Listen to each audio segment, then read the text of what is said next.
अस्सलामुअलैकुम, I am your host professor Asif Khan.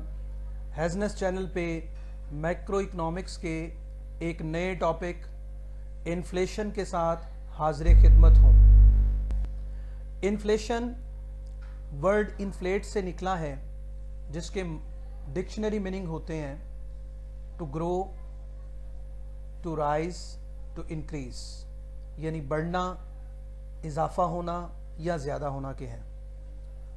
लेकिन इस इन्फ्लेशन टर्म को हम एक ख़ास सिचुएशन में अंडरस्टैंड करने की कोशिश करते हैं। इस सिचुएशन में आप देख सकते हैं कि बहुत सारे नोट दिखाए गए हैं और चंद एक चीज़ें जो एक शख्स ने अपने हाथ में ली हुई हैं।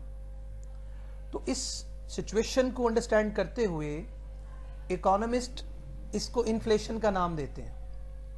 अब उन्होंने इसको इन्फ्लेशन का नाम क्यों दिया? इसलिए दिया कि इस सिचुएशन में क्या होता है, बहुत सारा पैसा बंदा खर्च करता है और उसके बदले में बहुत थोड़ी चीज़ें वो ख़रीदता है। लिहाजा इस सारी सिचुएशन को इकोनॉमिस्ट इन्फ्लेशन का नाम देते हैं।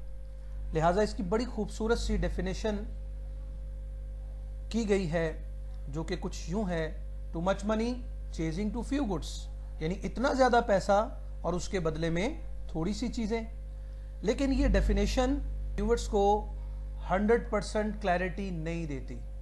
लिहाजा इसको मज़ीद क्लैरिफाई करने के लिए हम एक नई डेफिनेशन की तरफ मूव करते हैं। तो यहाँ भी आप देख सकते हैं कि एक सिनेरियो बिल्ड किया गया है, जिसमें आपके सामने एक प्रोडक्ट है जो कि जिंगर बर्गर है और 2015 का टाइम टेन्योर है और इसकी प्राइस 150 रुपीज़ है।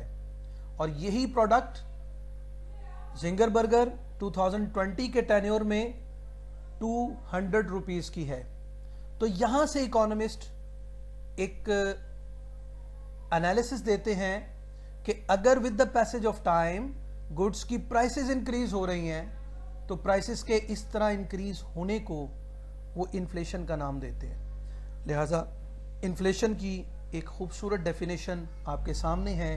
Inflation is a rise in general level of prices of goods and services in an economy over a period of time, कि किसी भी टाइम पीरियड में, किसी भी इकोनॉमी में गुड्स और सर्विसेज की प्राइस का इंक्रीज होना इन्फ्लेशन कहलाता है, अफराते ज़र कहलाता है।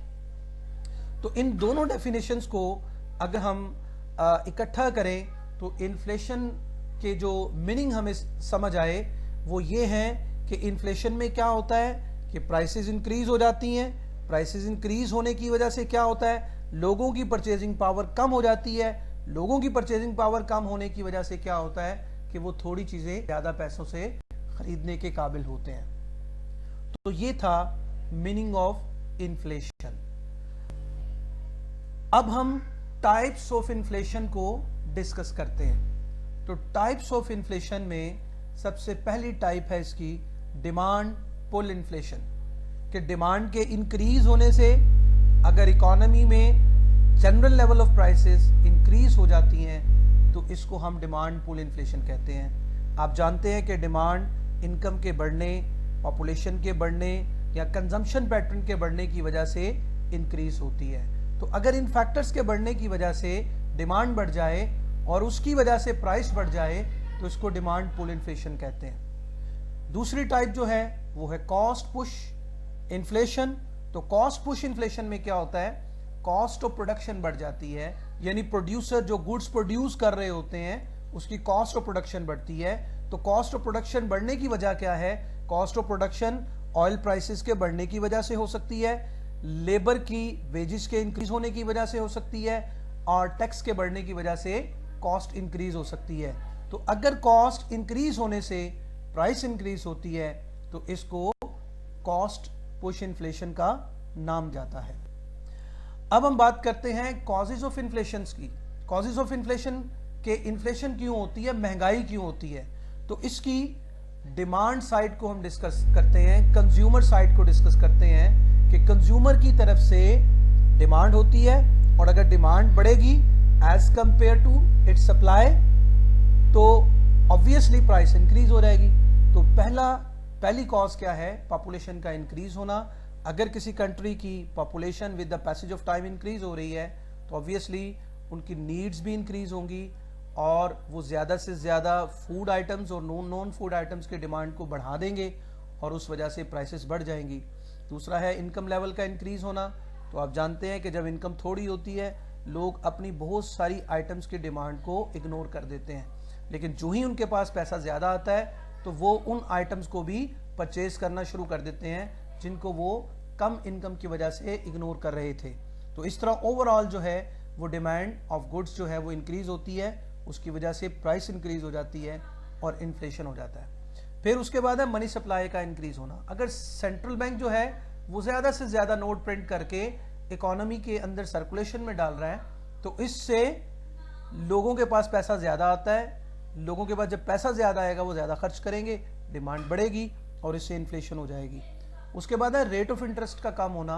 अगर बैंक अपने रेट ऑफ इंटरेस्ट को कम कर देते हैं तो इससे लोन की डिमांड बढ़ जाती है, यानी इन्वेस्टर ज़्यादा से ज़्यादा बैंकों से लोन डिमांड करते हैं। तो जब ज़्यादा लोन डिमांड करेंगे तो इकोनॉमी में पैसा ज़्यादा आएगा, उस सर्कुलेशन में पैसा जब ज़्यादा आएगा लोग ज़्यादा खर्च करेंगे और इससे प्राइस लेवल इंक्रीज हो जाएगा। उसके बाद है गवर्नमेंट एक्सपेंडिचर्स, लोगों हुकूमत के खर्चों में इजाफा। अगर हुकूमत धड़ाधड़ पैसा खर्च कर रही है तो हुकूमत को अपने एक्सपेंसेस को मीट करने के लिए पैसा चाहिए। अब वो पैसा या तो टैक्स लगा के हासिल करेगी या वो सेंट्रल बैंक से नए नोट प्रिंट करवा के हासिल करेगी। तो अगर नए नोट प्रिंट करवा के गवर्नमेंट अपने एक्सपेंडिचर को मीट करने की कोशिश करती है तो इससे सर्कुलेशन में मनी सप्लाई बढ़ेगी और उससे डिमांड बढ़ेगी और प्राइसेस इंक्रीज हो जाएंगी। अब हम बात करेंगे सप्लाई साइड फैक्टर्स की जो डिमांड को इंक्रीज करने में, जो प्राइस को इंक्रीज करने में अहम रोल प्ले करते हैं। ये प्रोड्यूसर की तरफ से होता है और सप्लाई साइड फैक्टर्स की वजह से सप्लाई कम हो जाती है और कॉस्ट ऑफ प्रोडक्शन बढ़ जाती है। यानी अगर लेबर की वेजेस बढ़ जाती हैं तो इससे कॉस्ट ऑफ प्रोडक्शन बढ़ेगी और कॉस्ट ऑफ प्रोडक्शन बढ़ने से प्राइसेस बढ़ जाएंगी। टैक्स रेट अगर गवर्नमेंट ज़्यादा कर देती है प्रोड्यूसर पे तो इससे कॉस्ट ऑफ प्रोडक्शन बढ़ेगी और प्राइसेस इंक्रीज हो जाएंगी। और अगर हमारी डोमेस्टिक करेंसी इंटरनेशनल करेंसी के मुकाबले में उसकी वैल्यू कम हो गई है तो इससे भी क्या होगा, एक्सपोर्ट सस्ती हो जाएंगी, इम्पोर्ट्स महंगी होगी। और हमारी इंडस्ट्री में ज़्यादातर हम वो चीज़ें इस्तेमाल कर रहे होते हैं जो बाहर से इंपोर्ट कर रहे हैं। तो जब इंपोर्ट महंगी होगी तो हमारे मुल्क में बनने वाली जो गुड्स हैं उसकी कॉस्ट ऑफ प्रोडक्शन इंक्रीज हो जाएगी और उस वजह से प्राइस इंक्रीज होगी। उसके बाद हम ऑयल प्राइसेस की बात करते हैं तो इंटरनेशनल मार्केट में अगर ऑयल प्राइसेस बढ़ती हैं तो हमारी ट्रांसपोर्टेशन कॉस्ट भी बढ़ेगी और अगर इंडस्ट्री में ऑयल इस्तेमाल हो रहा है तो वहाँ पे भी कॉस्ट ऑफ प्रोडक्शन बढ़ेगी और उसकी वजह से प्राइस लेवल इंक्रीज हो जाएगा। तो दोस्तों आज के इस लेक्चर में हमने इन्फ्लेशन को डिस्कस किया, टाइप्स ऑफ इन्फ्लेशन को डिस्कस किया और कॉजेज ऑफ इन्फ्लेशन को डिस्कस किया। उम्मीद है कि आज का लेक्चर आपको समझ आया होगा। अब नए लेक्चर के साथ दोबारा हाजिर खिदमत होगा, तब तक के लिए इजाज़त दीजिए। अल्लाह हाफिज़।